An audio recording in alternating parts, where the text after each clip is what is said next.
nga pala yung nasunog na kapitbahay namin. Patay na pala yun, hindi ko pala babati. Pakyo. Sexy ng dalaga. Minamalat ako. Ang sexy ng dalaga. Binata, gagi. Dalaga gusto ko eh.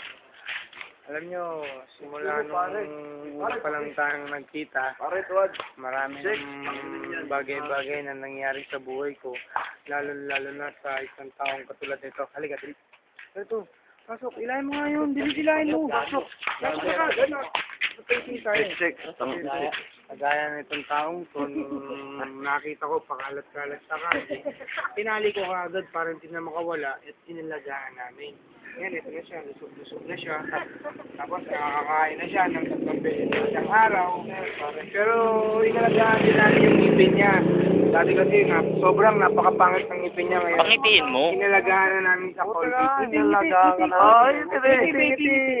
Ngiti. Pangitiin mo? Ngiti, baby! Ngiti ka, hindi pwedeng ganyan. Ngiti, ganyan.